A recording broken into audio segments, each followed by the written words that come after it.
Shri Gurubhyo Namaha Harihi Om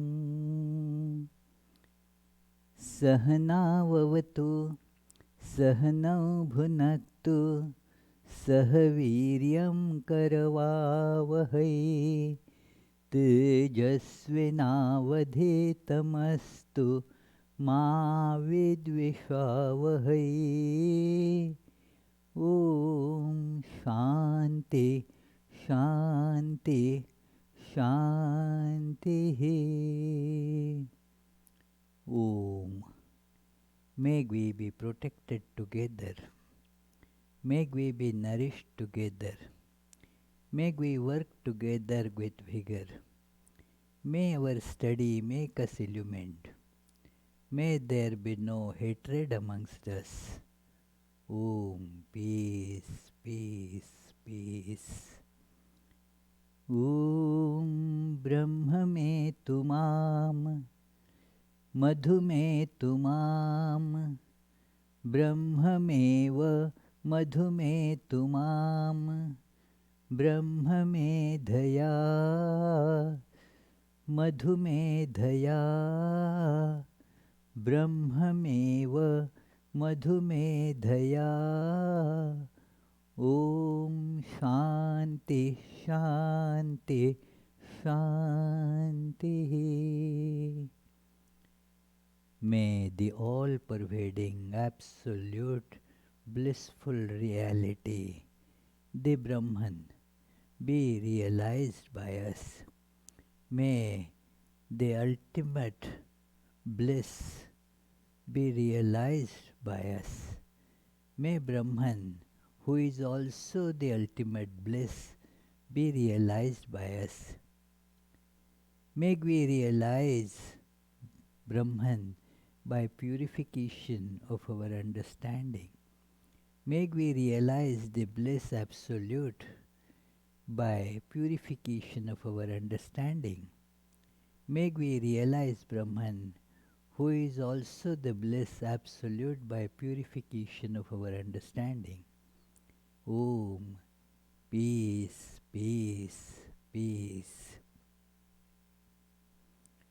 Om Sthapakaya cha dharmasya sarvadharmasvarupine avatara varishtaya Ramakrishnaya te namaha.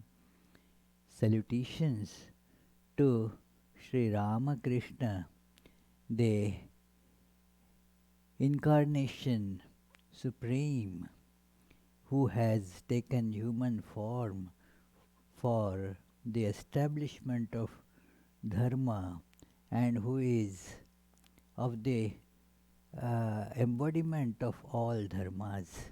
Salutations to that Sri Ramakrishna.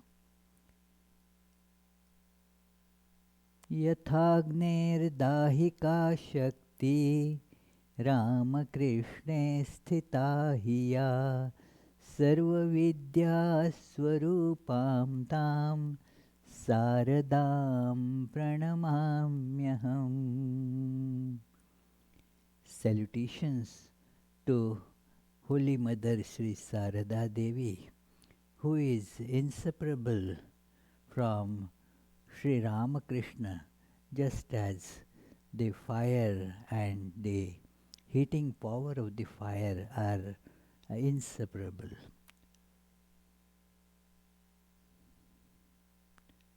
Tam Deshikendram Paramam Pavitram Vishwasya Palam Madhuram Yatindram Hitaya Nrinam Naramurtimantam Viveka Anandamaham Namami.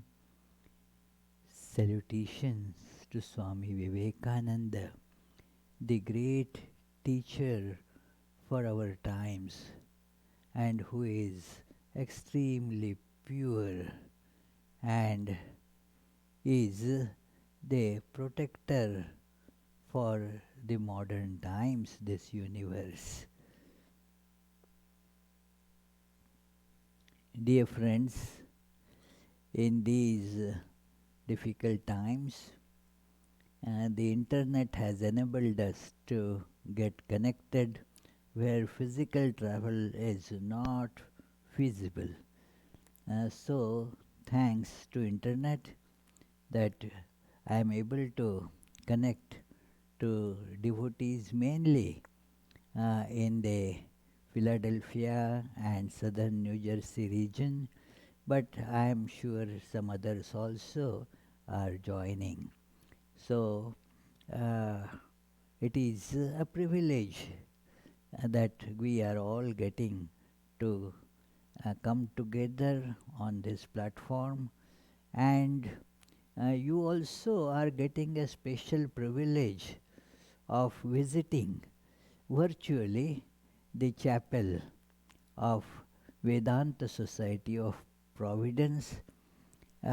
You might have come here, many of you might have come, some might not have visited, but this is a place that is uh, full of spiritual practices by various devotees and the Swamis.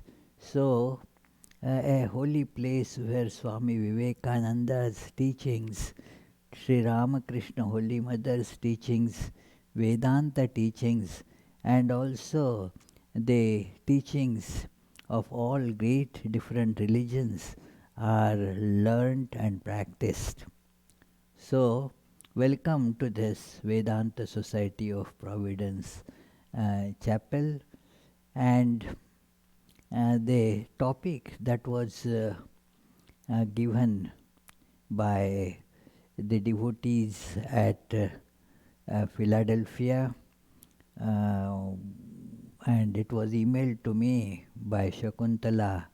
So, and that is about Swami Vivekananda. So, to make it more clear and focused, I said, let us discuss the message of self-confidence given by Swami Vivekananda.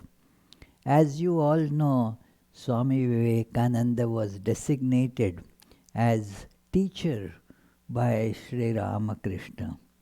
He, of course, his teachings were distributed by Swami Vivekananda in his tremendously powerful, fiery style. You cannot expect, looking at how Sri Ramakrishna's constitution was, to come to America and to give lectures in English to this kind of audience.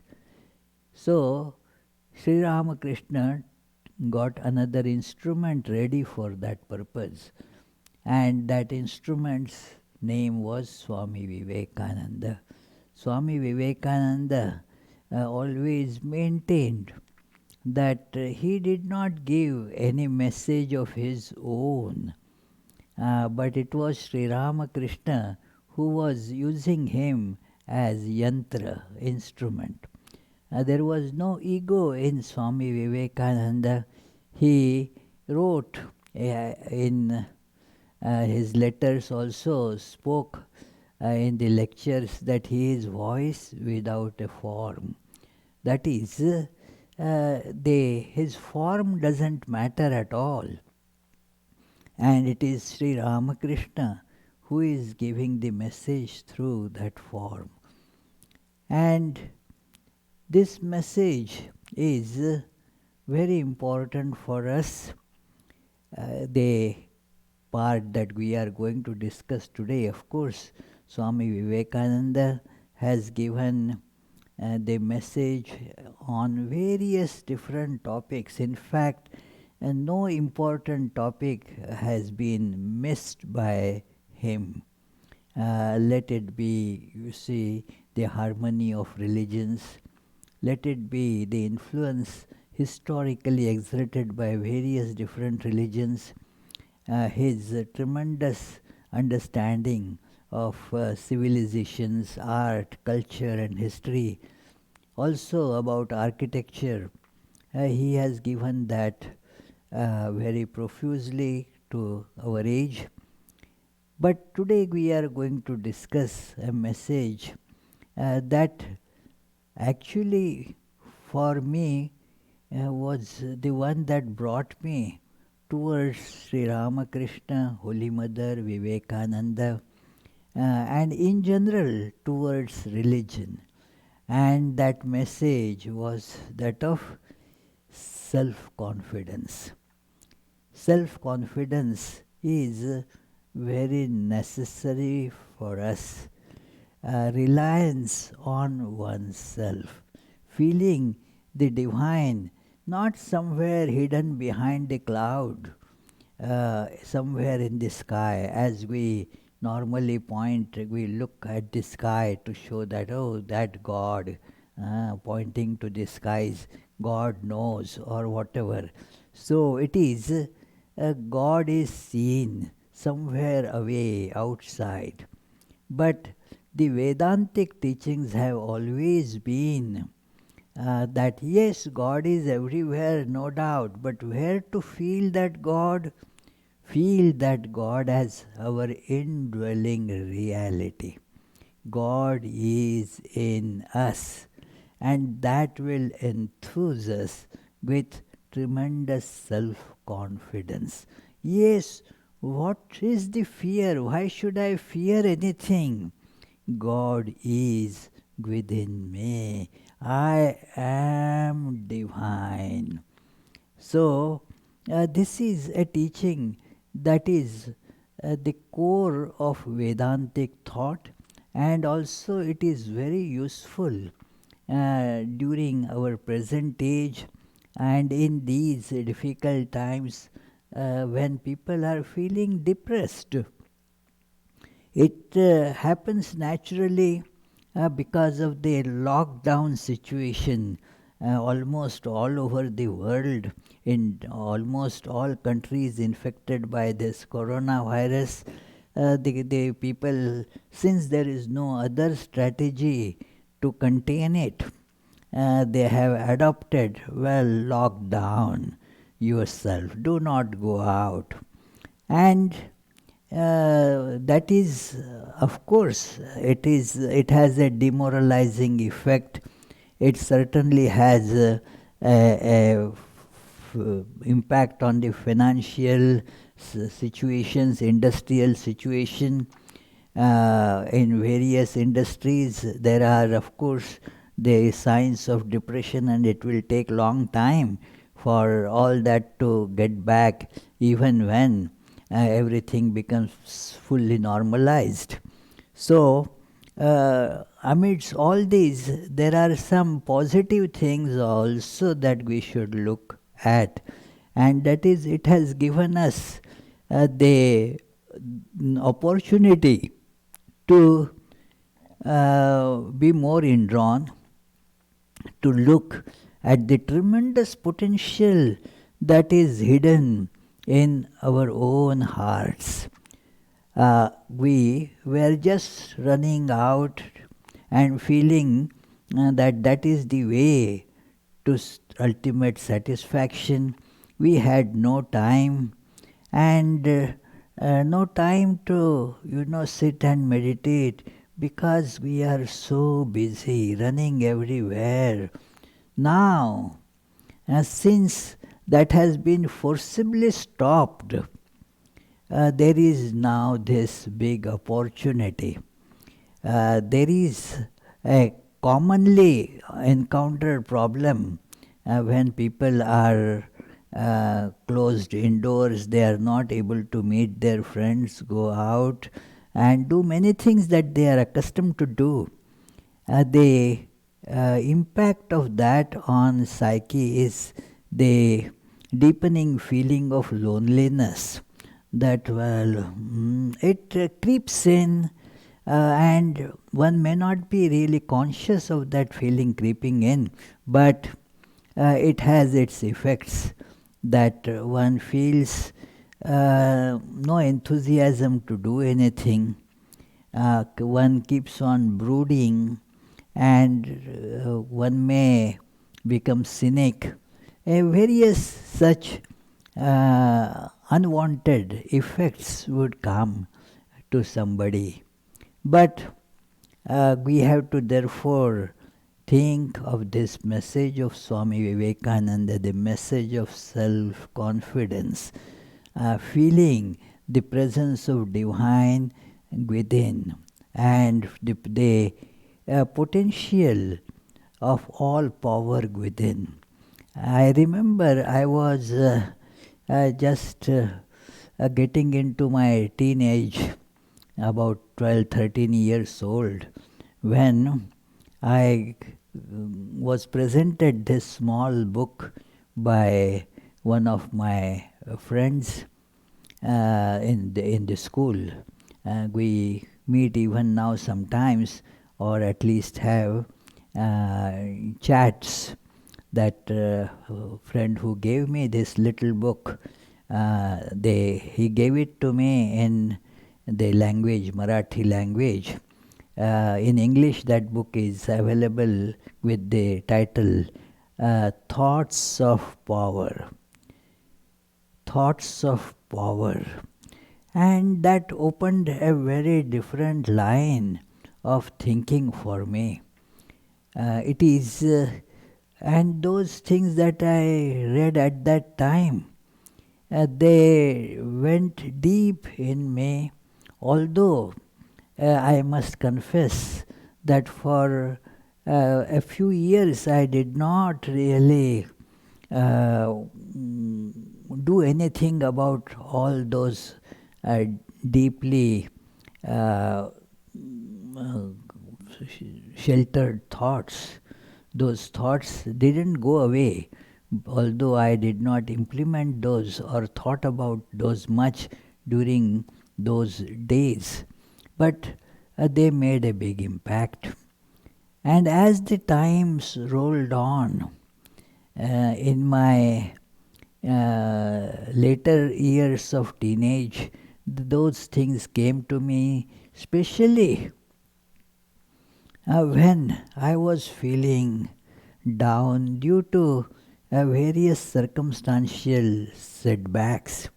In every person's life, there are these setbacks that come at times, and because of that, there is chance that one may feel depressed, one may lose initiative, and one may start blaming the situation around for all these things happening, and the mind gets full gradually of all the thoughts of the blaming others, feeling of these rejections and such things.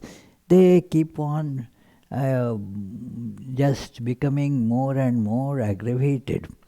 But the saving factor were these thoughts of power by Swami Vivekananda. And that small little book, I am sure almost all of you have read that little book. And if not, please read it, reread it. They are the gems that can make our inner life full of spiritual wealth. It is the important matter that I remember from those days is how I felt full of all positive thoughts when I would think, yes, all power is within you. Swami Vivekananda says, all power is within you. And there is this letter of Swami Vivekananda. That letter I read much later, maybe after about 6-7 years after my teenager years were over. I think I was 23, 24 when I read that letter of Swami Vivekananda written to his brother disciples from America, where he has urged him to take up the mighty task of spreading Sri Ramakrishna's message all over the world, especially in India. Start an organization to do that work, and also not just the message to be spread verbally, but by serving people. There are millions of people who live without any that wherewithal to live by, very poor situation, poor conditions, no education and so forth. So he told all brother disciples that, come on, do it. You are disciples of Sri Ramakrishna. You have all the power within you. He composed a Sanskrit couplet in that letter. Many such Sanskrit couplets are there, or the verses, Sanskrit verses that he had composed. One of them is Kinnamaro dishi sakhe tvai sarva shakti amantrayasva bhagavan bhagadam swarupam. He says, Kinnamaro dishi sakhe, hey friend, in whose name are you crying, weeping? Tvai sarva shakti, all the power is in you. Invoke that power. Let that power come forth. Amantrayasva. Invite it. Let it come forth. What is there that what is to be invited? Bhagadam Swarupam, that your divine, all powerful, all pervading self. In that is there, that and then you will realize that it is that power will work wonders, because he concludes this couplet saying that the whole earth, whole universe will be at your feet when you invoke that power, because Atmaiva hi prabhavate na jadak kadachit. A tremendous statement. Atmaiva hi prabhavate na jadak kadachit. That it is the consciousness alone that prevails and not the inert matter. So we have to make this habit of telling ourselves that it is the consciousness, our inner divine self, that prevails. That is more powerful than all the external material powers around. So that is the message he mentioned. And he, in the same letter, he also told Kshinasma, Dinasma, Jalpanti, that those who say that we are weak, we are poor, we are just without any power, those only those who are worthless people, they keep on talking like that. But we are the servants of Sri Ramakrishna, Ramakrishna Dasaha Vayam, that we are the servants of Sri Ramakrishna. And so we can do anything if we want. By the power of Sri Ramakrishna, we can just make this whole world get into our feast. So it is, he mentions that remember this power, bring forth this power, and then that is the most important thing as a spiritual message. I remember those early days in my childhood when I read this statement of Vivekananda that those who do not believe in some God sitting here or there, they are not atheists, but those who deny the existence of Atman, they are the atheists. The Atman is to be heard about, is to be believed in, and then you are not an atheist. The one, he says, the old religion would say that those who don't believe in some God, they are atheists. But the new religion says the one who does not believe the self is an atheist. So believe that you are divine. That is the most important thing that we have to remember in these days where the attacks of loneliness could come to us because of the situation that we are locked down. I got phone calls from many people saying, look what is happening all around. এই যে চতুর্দিকে কি হচ্ছে, কি রকম থাকবো আমরা. So it is what is happening all around. The situation appears to be very disturbed all around. But why should you do that? Let me tell you one incident. That was one of my these college teachers told that are there very not depressing things in the world? Yes, there are depressing things in the world, but there are so many elevating great things also that is there in the world. Why don't you look at that? And he gave an analogy.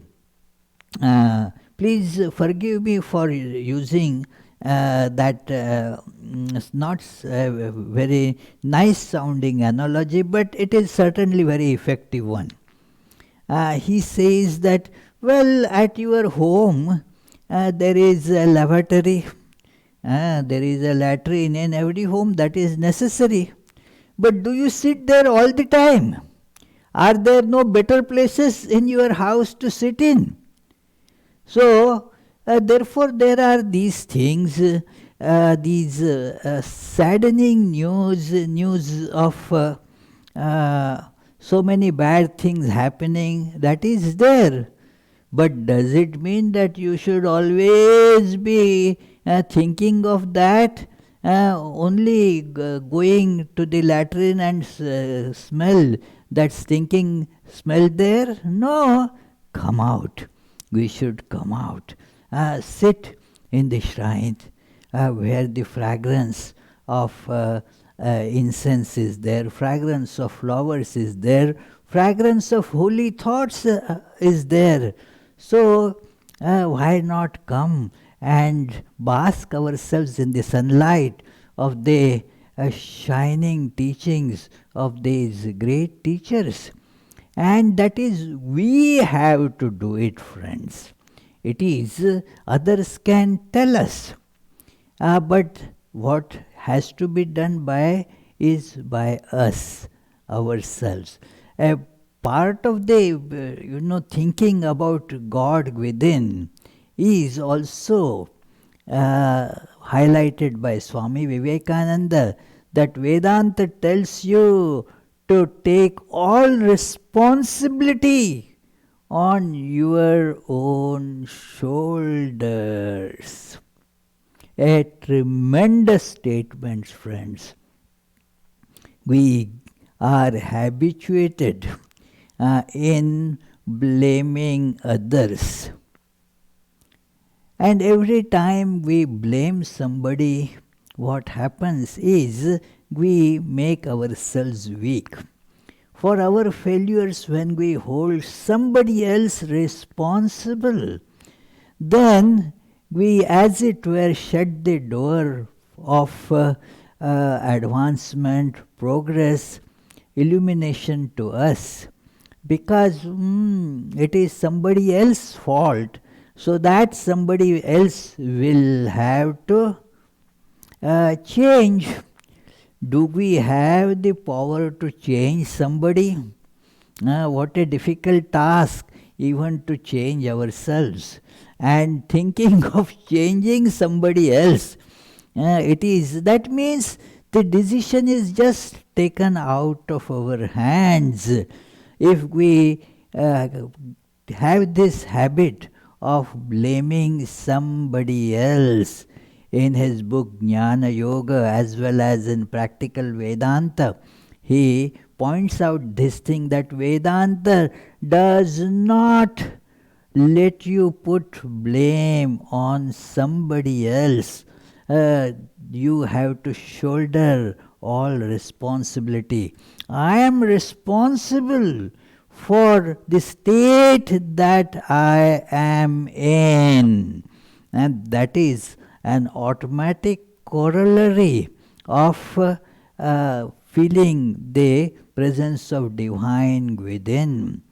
That, having self-confidence means also having this sense of responsibility, that yes, I am responsible for my present condition, and therefore the redeeming power also has to come from me. It is, nobody is going to help us unless we are ready to move forward.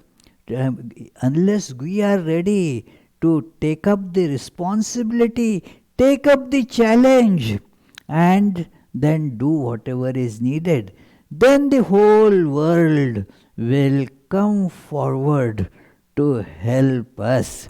But as Sri Ramakrishna used to quote that Bengali saying, that Guru Krishna Vaishnav tiner doya holo, eker doya bine jeev chare khare gelo.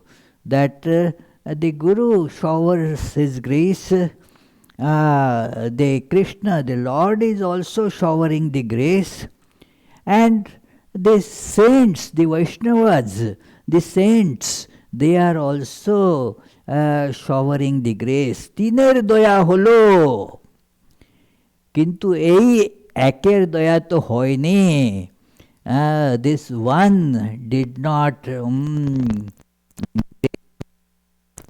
and since that one could not grace oneself, the person therefore went to bad ways or had a downfall. So chare khare galo, so could not uplift oneself. So therefore it is important that it is our responsibility, that we have to come out of this idea that I am weak, I am a sinner, and somebody else has to come and help me out, and nobody is helping me. So what can I do? This whole world is bad. My present bad condition, I am not responsible for it. It is because of my mother-in-law or whatever. Then, there is no chance of improvement for us. But yes, I am responsible and I can get out of it too. In the letters of Swami Vivekananda, you find ample evidence and so many statements encouraging everybody, including his brother disciples, his own disciples, that, one has to take up the cudgels oneself. If we are just lying, he says that if you just keep on crying, "Oh Prabhu Dayal Sri Ramakrishna, you are so compassionate, Sri Ramakrishna, help us," nothing will happen. You have to move on, bring out those teachings from within your heart and let them shine forth in your life. That is one of the verses that I chanted in the beginning, that Tejasvinavadhitamastu. Whatever we learn from scriptures, let it shine forth in our life. When we read it, that means in a way that teaching is going in us. Now, let that manifest in our life. Let our life become a shining example of that teaching. Tejasvinavadhitamastu. Like the nutritious food we are taking in, now in the form of our energy, power, it starts shining forth in our life. So similarly, these great teachings that we learn from saints, from scriptures, let them shine forth in our life. And that is something that we have to ourselves take initiative to do it. It is, if we don't take initiative, this won't happen. For example, this today's meeting, because how it got arranged, somebody took initiative. Paramita, thank you, Paramita. She took the initiative that why shall we not have a meeting on some other way, internet, Zoom, or some other platform. We cannot physically connect, but then we can connect on some other medium. And then I suggested, we already have a Vedanta Society of Providence channel. All the lectures that happen here, they are already live transmitted on YouTube. So this also lecture I can give and you all can connect. I was anyway going to come on 11th and we were going to have program at 11 o'clock. So let us keep that same idea to meet at 11 o'clock. Although in South Jersey, since physically I cannot be at two places simultaneously, so the South Jersey program was at 2:30 p.m. But now since this platform, all can come together without being physically in need of travel anywhere. So therefore this one time it will be good for all. So therefore somebody took initiative. Some other time let us see what is there, and this depressing situation is there, and so forget about now learning Vedanta or learning from Thakur Maha Swamiji. We will right now just relax and rest. No, somebody is decided, no, that is not the right way to respond. We must do something. So that is why we could have this class, you see, that positive thinking. And this positive thinking is an important idea. When Swami Vivekananda came, he saw that there is too much talk about, I am sinful, I am a sinner, and then God has to shower grace on me because I have to just tell God, God, I am sinner. I am sinner. Keep on repeating that idea. And Swami Vivekananda, he loudly proclaimed in the Parliament of Religions that no, Hindus refuse to call you a sinner. You are children of immortality. Amritasya putraha. You are children of immortality. He says there, what a sweet name. Friends, let me call you by this name. Swami Vivekananda says, you are children of immortality. Amritasya putraha. So, he mentions that this is how we should look upon ourselves. And sometimes in 1960s, a book came up. I think I may be missing the time frame, but many decades ago, a book by one doctor, Maxwell Marx. That book is even now quite popular, but at that time it was a big hit. So many people had bought the copies of that book, and I got to read it also many decades ago. And the title of the book was Psycho-Cybernetics by Dr. Maxwell Maltz. So, this book is talking about exactly this thought of looking at our positive potential. The main topic in that book is having a healthy self-image. This doctor was a plastic surgeon, and then the book came up because of these so many cases that he would get for people who would come, that they feel that nobody is loving them, nobody is liking them because their face doesn't look good.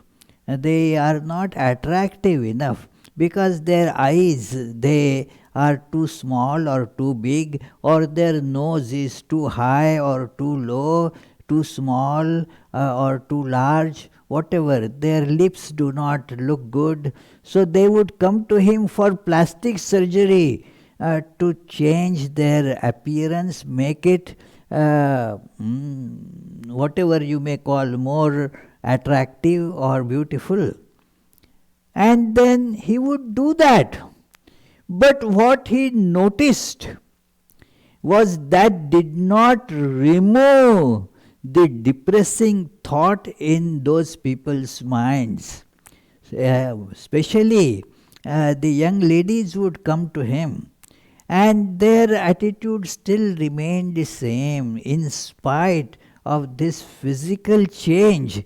The depressing attitude did not leave them. Still, I am not liked by people, I don't get friends, and everybody kind of rejects me, I am a failure, and all those thoughts, they start coming up very fast, and the person becomes a brooding cynic, wreck of a human really.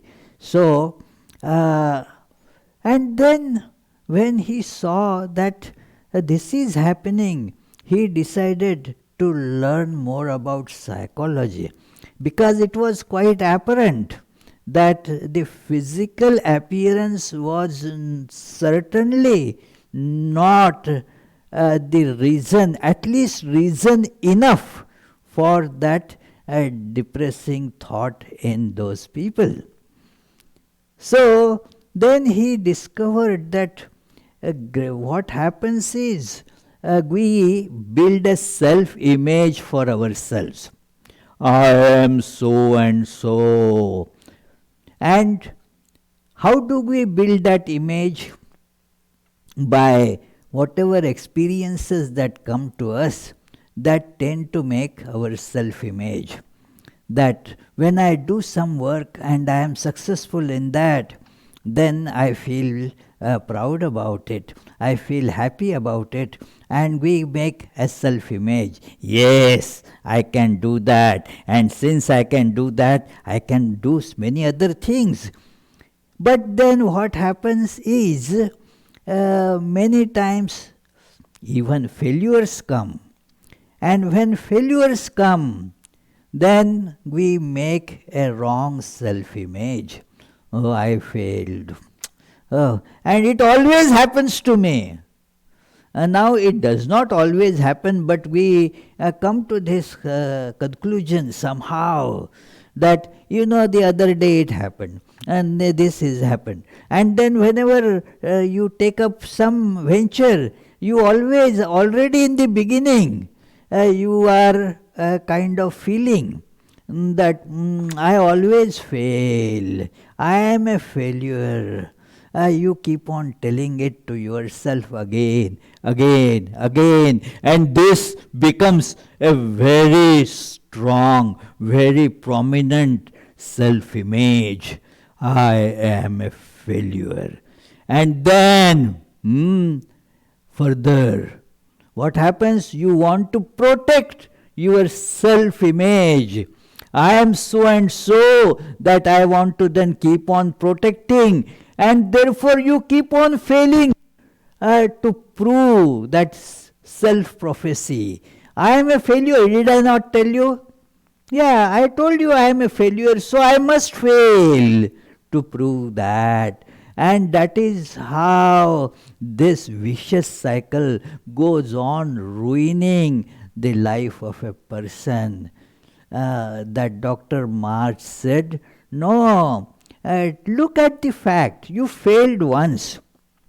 But that failure also taught you something, that how you should respond to it.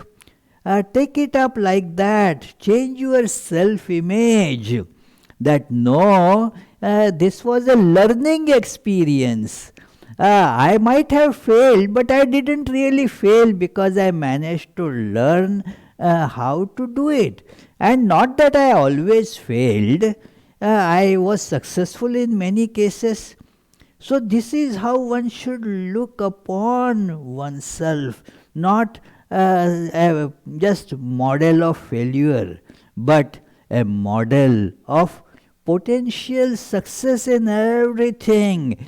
Yes, if somebody else has accomplished it, I too am a good person, a capable person. I also have the requisite capability to move forward, achieve many things in life. And what can be more glorious than to achieve the manifestation of our inner divinity? That is how Swami Vivekananda gave his message in one of his letters. It is one of his very short letters, but I think it is a very important letter. He says in that letter, which is written to Sister Nivedita. It was in reply to a letter of Sister Nivedita. That letter is of course not there, at least in this volume of Swami Vivekananda's letters. But he mentions there that my work can be summarized in just few words. And that is to make everyone aware of their inner divinity and show them how to manifest this divinity in all their works of life. This is the gist of that message, that to make ourselves aware of our inner divinity, and then how to manifest this divinity in everything that we do. And then all despondency will vanish. When we think of our divine nature, then the resentments, despondency, all kind of negativity will go away. You won't waste time in getting angry with somebody else. It is a waste of time, a waste of energy, not just waste, it also impedes your progress further. Not only it just is a restful stop, it pushes us backwards. If we become angry, if we become resentful, it is a very important message in that Swami Ranganathananji's book on Bhagavad Gita, Universal Message of Bhagavad Gita, a 3-volume great treatise. And he says, look, otherwise right from childhood we keep on accumulating resentments. Oh, this fellow did like this to me. Oh, my teacher was bad. My parents, they did not encourage me enough. My neighbors were no good. My co-workers are not good. And then what happens? Soon we become a huge heap of resentments. Can you think of that? Just look at one's life. We accumulate resentments. It is instead of accumulating the positive and good, helpful thoughts, we become, the whole mind becomes full of resentment. It becomes a stinking heap of garbage. And so naturally, we see nobody becomes friends with us who wants to go and smell that stink. So it is such a person doesn't get friends, cannot accomplish any work because, well, all the time resentment. This fellow said like this to me, and this fellow is no good, that fellow is selfish, that fellow is cruel, and all that. No, nobody is good in this world. That is how our life becomes. We do not therefore get friends. Nobody likes us. Even we ourselves do not like us, so we get bored. Ranganathananji mentioned that is how we become so bored of ourselves.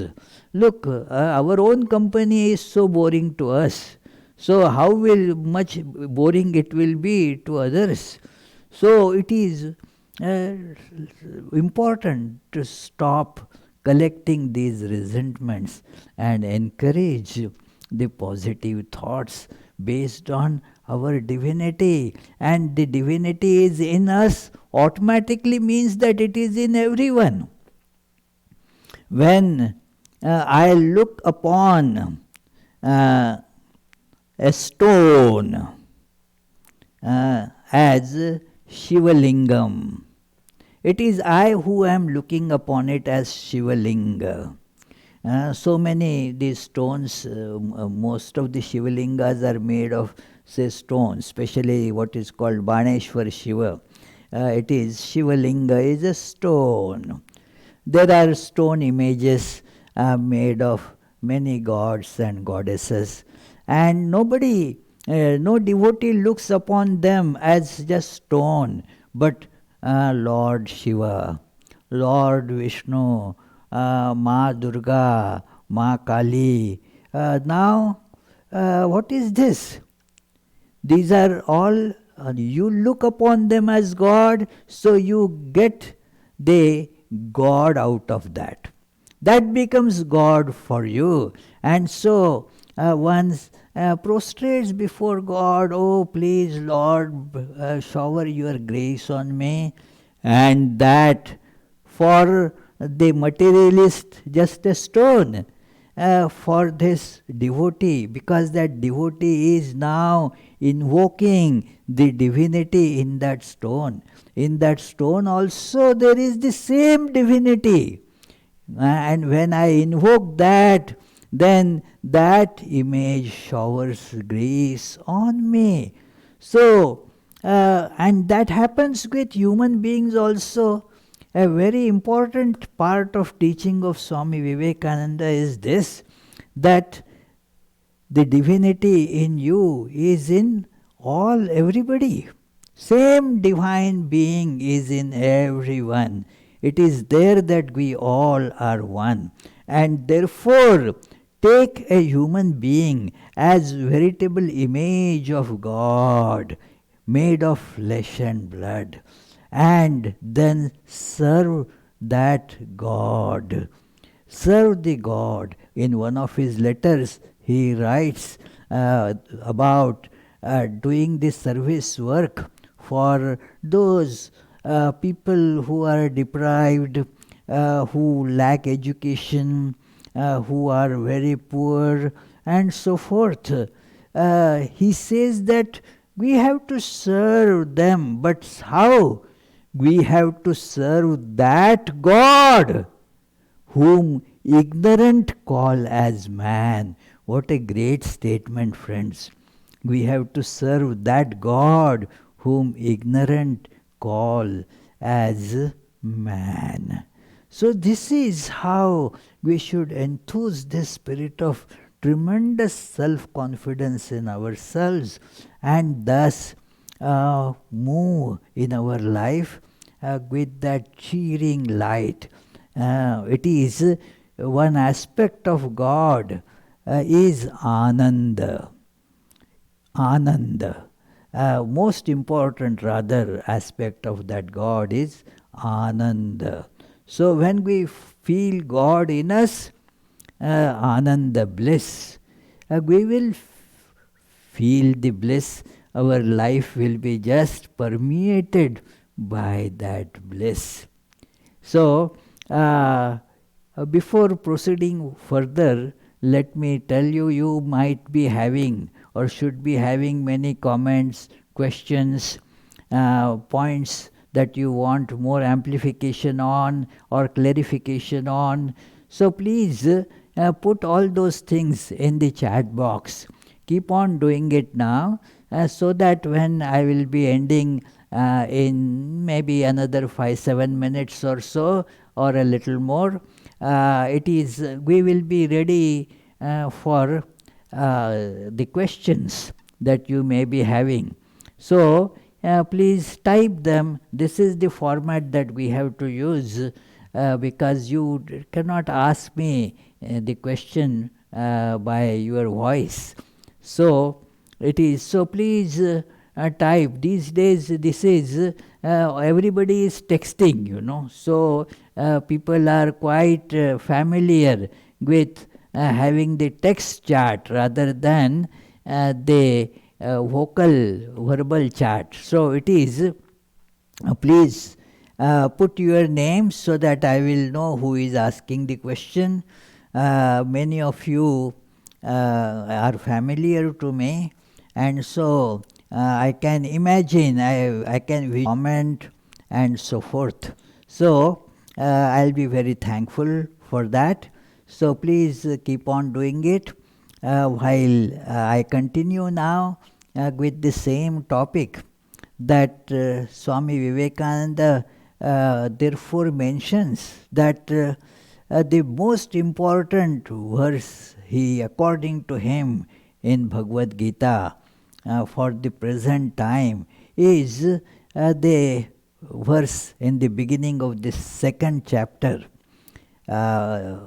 First chapter, as you know, that Arjuna is feeling so despondent, so sad, powerless, has lost all initiative.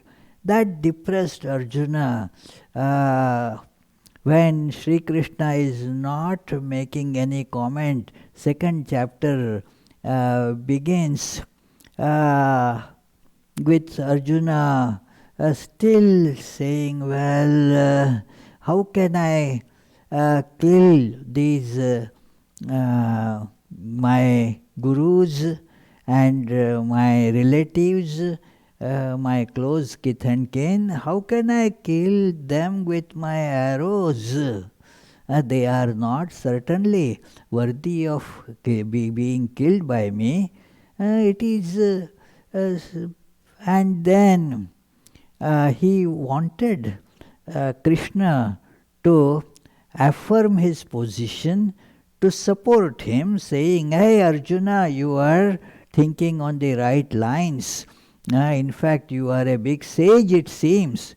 But Krishna gave him a big blow, a big slap across his face, as it were.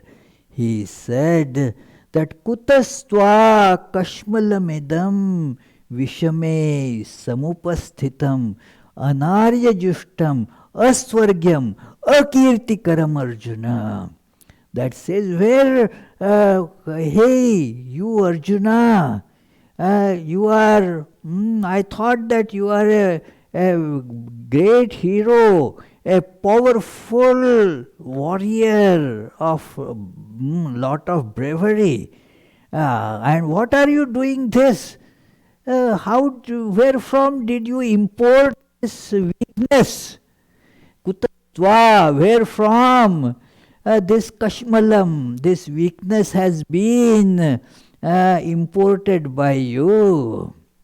And that too at such a testing time, in such testing, important times, very critical moments of life now, and where actually all the valor, all bravery, all strength and enthusiasm has to come forth, and you are bringing this weakness. I don't get it. And this doesn't become you anarya jushtam aswargyam. This does not is not going to take you to the higher worlds, and people will just spit on your face. Akirtikaram Arjuna. And therefore, Klaibhyam Masma Gama Partha, don't yield to this unmanliness. Again and again, Vivekananda used to quote this, Klaibhyam Masma Gama Partha Naitatvayu Upapadyate Kshudram Hridaya Daurbalyam Tyaktvottishta Parantapa. These are the words full of strength that bring out that valor in you. Klaibhyam Masma Gama, don't yield to unmanliness, don't yield to this weakening thoughts. And it is Shudram Hridaya Daurbalyam, this unbecoming weakness of your heart, kick it out. Tyakpo Tishta Parantapo, stand up to face this challenge. We have to take up that attitude. Even this is also every day we have a war time, at different levels. And we become suddenly overtaken by weakness. Ami ar ki korte pari, what can I do? It is not modesty, friends. It is not at all modesty. It is the weakness, a morbid mock modesty, that's all. That should not be taken as a sign of being spiritual or religious. Self-confidence, many get this idea that if I have self-confidence, will I not be arrogant or immodest? No, friends. I will still be practicing humility. I will be seeing this God in me as well as in others. So that will make me humble also. I will respect everybody. But this goes by, calling oneself sinner and then feeling helpless and so forth. It is not modesty, it is mock modesty. So the two things are completely different, friends. So this attitude that Swami Vivekananda said, again he used to point out the verses in the sixth chapter of Bhagavad Gita. Uddhared atmanatmanam na atmanam avsadayet atmaiva hi atmano bandhu atmaiva ripuratmanah. Lift yourself up, uddhared. How? Atmanatmanam, yourself by yourself.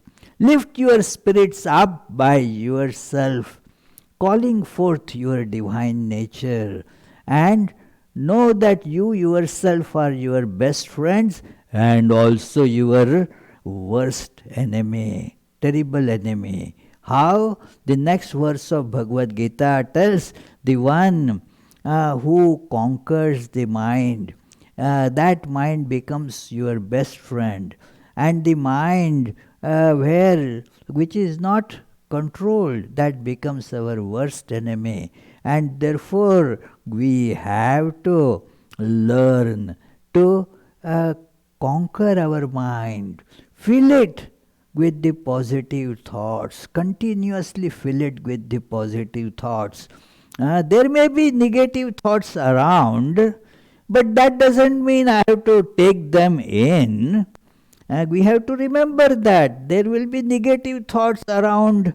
It is like there will be junk food around. Does it mean that I have to take it? Why should I not take healthy food? That also is available. So it is what I choose. Let me choose this strength-giving, positive, helpful thoughts in me that will help me to bring out the divinity and reject all those other things. They may be there. Why should I go to them? You do not buy the whole mall when you go to the mall. You buy whatever is needed by you. Other things you do not care about. So do not think, oh, this is bad in the world, that is bad in the world, that is bad in the world. That means you are taking it in. Just do not worry about it. Think what is life-giving, what is good, what is going to bring out this divine in you, and then act on it. We had this brief discussion. In fact, Swami Vivekananda's whole life is full of this positivity. It is not that he was just giving sermon. It was his life. That was the message. That life of strength, life of this inner feeling of divinity and self-confidence. Look at how much self-confidence one needs to stand in front of thousands of people coming from India alone. And so with that self-confidence, he could achieve so many things, which gives us this example before us that I too can do it. I too can do it. Everybody, all of us has Vivekananda in us, and so let us bring up that, let us call forth it, and thus we will be able to realize the goal in our life. My salutations to Swami Vivekananda. Namah Shri Yatirajaya Vivekananda Suraye Satchit Sukhaswarupaya Swamine Tapaharine. Many thanks to all of you, especially Paramita and Shakuntala, who communicated with all the devotees and brought them together. My salutations and best wishes to all of you. And if you have any questions or comments, our Shrikant, who has been helping in transmitting this, Shrikant will read out those your comments, and then we can spend some time discussing those. The first question is from Charlie Feldman. Isn't sin the same thing as ignorance? Is it the same thing as? Ignorance. Ignorance. What? Isn't sin same as ignorance? What is ignorance? Please, is it same means, what is same as ignorance? Sin. Sin is same as ignorance. Exactly. Sin is same as ignorance. That is what Jesus says. When people, they are crucifying him, he says that they are doing it out of ignorance. He prays for them, Lord forgive them, they do know not what they are doing.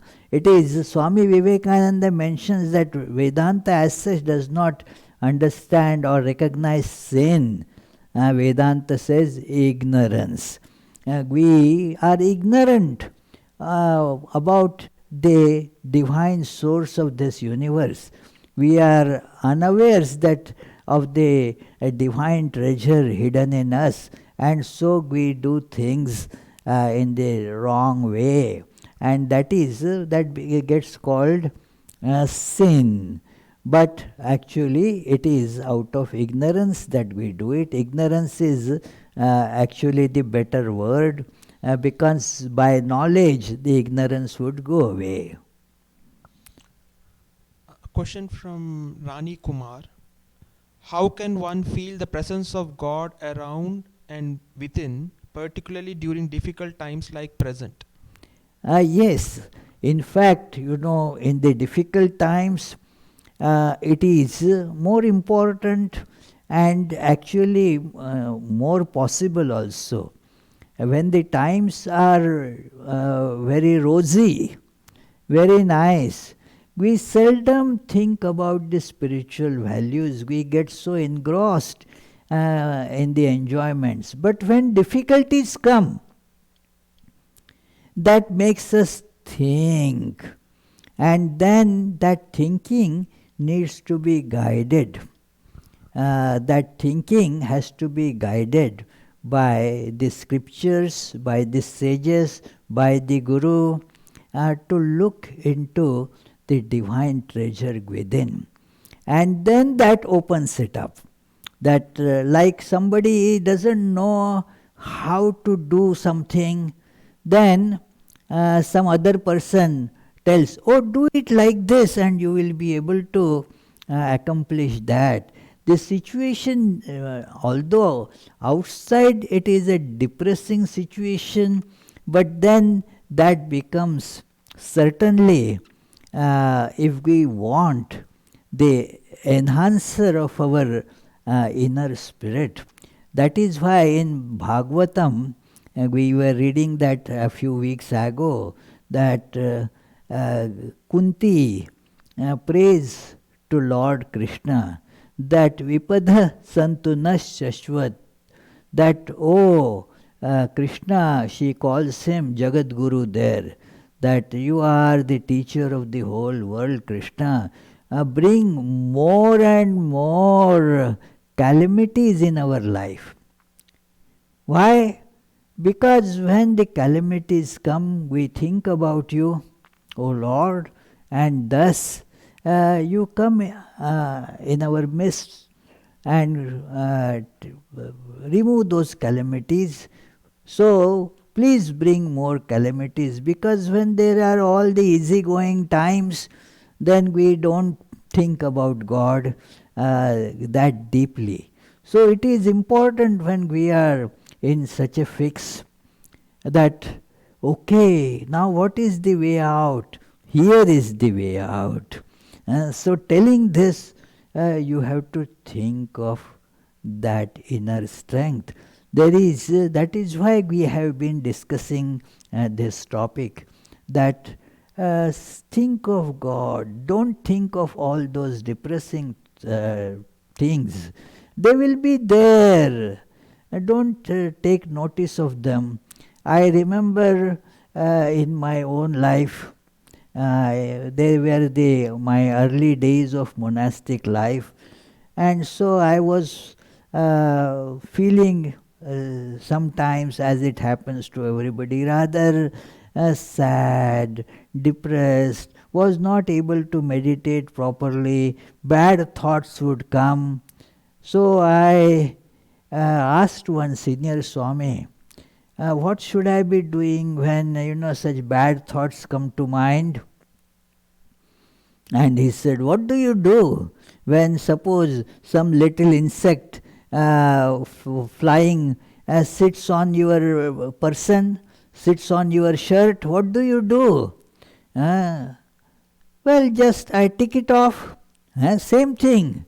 When such a bad thought comes, tick it off. So exactly when some such depressing thought comes, just brush it aside. Brush it aside. Do not dwell on it. If we dwell on it, it goes on attaining more and more strength. The more you dwell on it, the more actually you are meditating on it. So whatever you meditate upon becomes stronger in you. So if I meditate on God, God will become stronger in me. If I meditate on all that is going, this depressing situation, this virus and that virus, then the economic downturn, well, that will become big in my life. So it is our choice again. What do I want to make big in my life? So instead of thinking of those things, and that is the choice we have, that there are so many good things also to think about. It is think of those things, think of the inner divinity, and that will certainly make our life becoming happier and better. Thank you for the question. Next question is from Chris Bartolotta. How do we maintain an attitude of service at all times when we don't really feel that we are serving God? So very nice question. See, Chris, it is the how can we maintain means this question is because you want to maintain that attitude of service. If you and you do not feel God there, so how can you say how can I serve God there? So therefore this is an education to learn to see God there. Gradually by practice one can do that. You see one simple logic. Do you agree that God is everywhere? God's presence is everywhere, that anybody will be able to easily agree. So, if God's presence is everywhere, it is in that person also. And so that person is actually full of divinity, full of God. So bring that thought that God has to be all pervading. If there is a place that is devoid of God, then the God is not all powerful, not all pervading, because there is something, some other kingdom is there where God's rule does not work. No, God is all powerful, all pervading, and therefore it is in that person also. And when I bring that feeling in me, I will be able to see God there and serve that person as God. And again, as I mentioned, this requires practice. Gradually, with this practice, we will be able to do that. Thank you. Next question is from Manju Sen, South Jersey. Why God is removing so many human lives from this world, and when will it be stopped? Is God very upset with us? Well, it is the human lives God is removing. Who is removing? Who knows? Even otherwise also so many human lives are getting removed. It is every year millions of people die anyway. Some more this year because of this virus situation. It is why God removes them. It is because, well, their time is over. there everybody has a time in this world, and when it is over, the God removes them. The question is here that who knows better, I know or God knows? If we accept God, then surely God is wiser than me. Any problem with that thought? Who is wiser? I am wiser or God is wiser? God is wiser. And so God knows better how long to keep somebody and how and when to remove somebody. So therefore God removes these people, so many people, keeps so many people. It has whatever is the purpose. We are not from our standpoint, we are not able to understand the thoughts of God. As Jesus mentions in Bible that, well, for man's thoughts are not God's thoughts, and God's thoughts are not man's thoughts. It is, for example, a little child doesn't understand what the parents are doing. When the parents tell the child, hey, don't go on playing too much, come and do this study, learn. Now the child feels, well, I am so happy here playing, why my mom doesn't understand this, why she wants to stop me from play. It happens. Therefore children sometimes get very upset and fight with the parents that why are you doing like this to me? One child, his mom told, well, he said you guys are impossible. So it is like that because they, at that level of children, they are not able to understand the purpose that the parents have. Parents want to make the child grow in the proper way. It is must grow to be a healthy and wise person.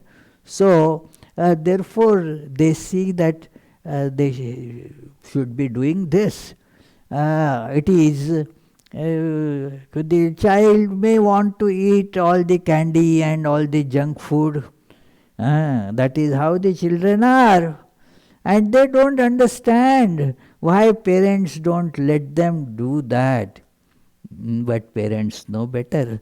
Exactly like that, God knows better. And so God has whatever purpose. And then God is God of everyone, not just of human beings. God also is God of coronavirus. So that coronavirus also, well, let it grow to some extent. God has to think of keeping a balance. So we don't know exactly the purpose behind it. We will know better if we become more and more attuned to God. If we become more conversant, more friendly, more acquainted with God, then we have the possibility of asking God, hey, why are you doing this? And then at that level, God will be able to disclose the answer to us too. It is Sri Ramakrishna used to give this nice answer that how much land this Malik Babu is having. This Yadu has how much land, how much wealth, how many bank deposits, and how much stock he has. Now, how would you know? Well, you become friends with Yadu. When you become friend with him, then he will give you all that information. So why God does that, we will be able to see more clearly when one becomes acquainted with God. In Bhagavatam and in Mahabharata also we read that Bhishma is crying bitterly. He is about to leave his body, and he is lying on the bed of arrows, not a very pleasant bed. It is on the arrows. But he is waiting for the auspicious time so that he can give up his body. So at that time, Krishna and Pandavas came to visit him, and then Bhishma started crying, looking at Krishna. And everybody thought that maybe he is crying because of his situation. He said, immediately thinking of these thoughts in others' mind, oh no, I am not crying at all about what I am going through. That is fine. I am thinking that Krishna, God Himself, was the friend of Pandavas. He was with them, and yet, although Pandavas had such a divine personage as their friend, look at the sufferings that they had to go through. As thinking of this, I see I could not understand anything of God's Leela. So, why God does this is a question that really we cannot ask. Because God is not answerable to us. If God is answerable to us, then He is not God. Thank you. Next question is from Max Mayer. How should we look upon our mind when it is agitated? Is there a different way than just letting it calm down? Can we get something positive out of this energy state? Oh, if our mind is agitated, well, can be called an energy state, but it is not an energy that can be made available. In engineering and in thermodynamics, these two terms are there. That it is, one is the enthalpy, that is the total energy in a system. And then there is another term, entropy, which is measure of the say disturbance in that, because of which the available energy is not all energy that is there is not available. So only a part of the energy is becomes available depending on how much disturbance is. So the agitated mind has lot of energy, but because of agitation, it doesn't become available. So meditation is the way to calm down. Swami Vivekananda therefore says in Karma Yoga book that a person who is having lot of agitation outwardly seems that he is full of energy, bubbling always, but yet that person accomplishes very little. A calm, steady person can accomplish much more. So therefore this is a process of meditation, that let us calm down ourselves.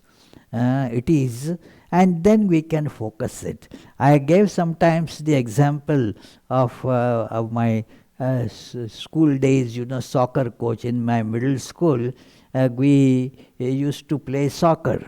And then there was a coach in the school who would tell, hey, and his advice was the children, very enthusiastic. So as soon as they would get the ball, they would kick it.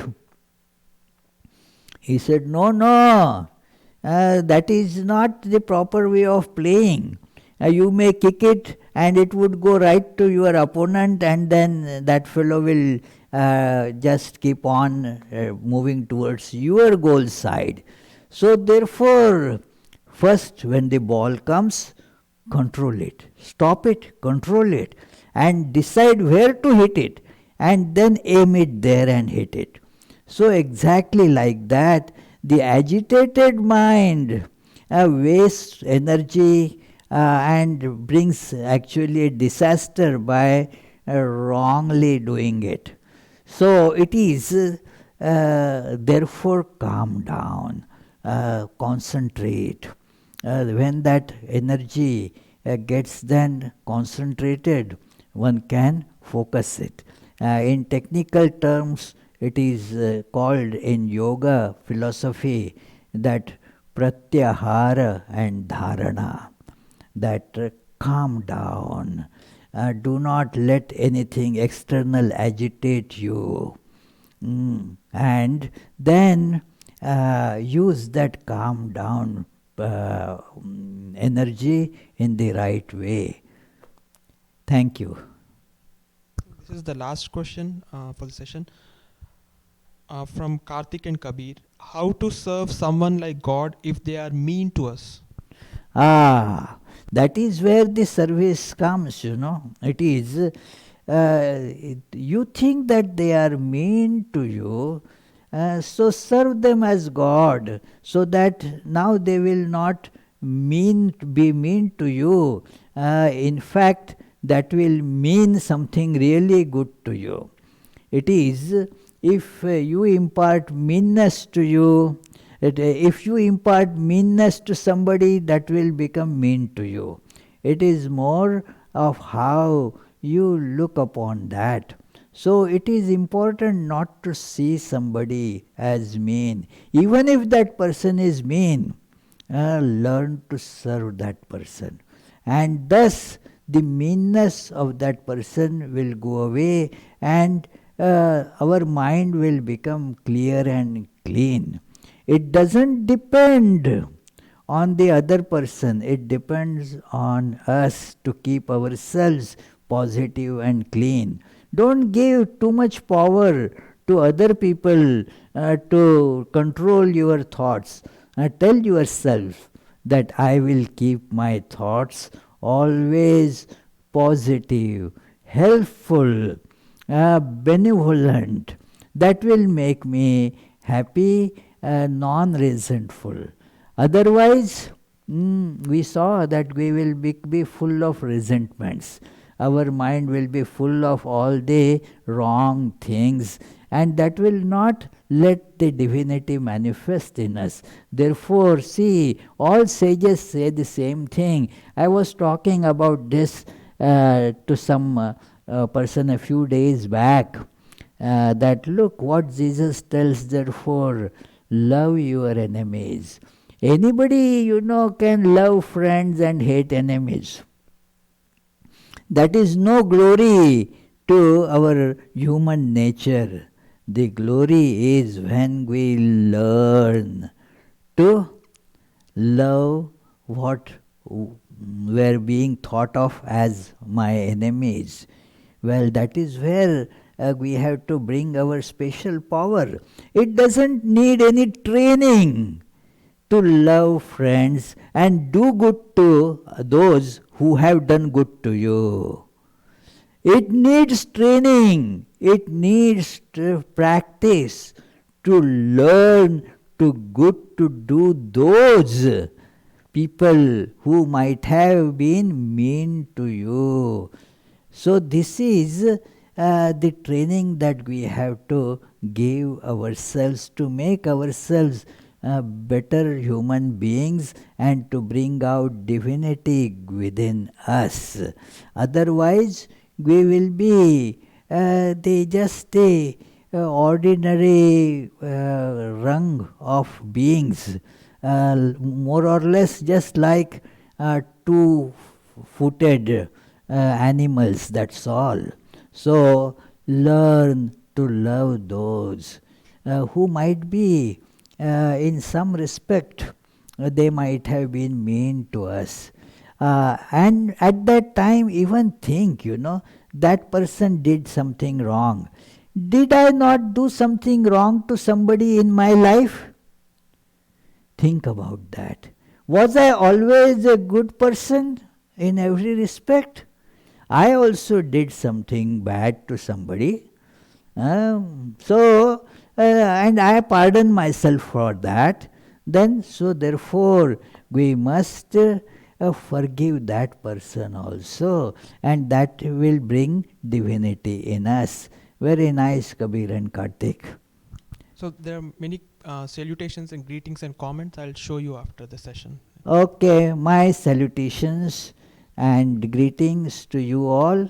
And this was a session full of very good quality thinking. And although I am not able to see your faces, I tried, to bring up my mind to where you all in your home sitting.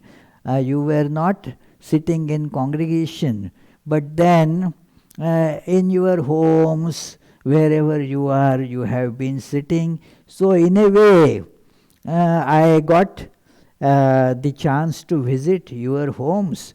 Otherwise, when I come physically there, I come to somebody's home or some one place, and then people, the devotees, they keep on asking, Swami, why don't you come to our home? I have to excuse, I would love to, but where is the time? Now, in this manner, look, another good thing has happened. I got the chance to meet you right at your home. I could go to so many homes today. So, thank you for that, the internet. And may God shower the blessings on us so that we can bring out this inner divinity within us and thus make our lives full of positivity, and whatever we have, we will be able to give to others. This positivity will be able to scatter to all people around us too. Thank you. Jai Thakur, Jai Ma, Jai Swamiji.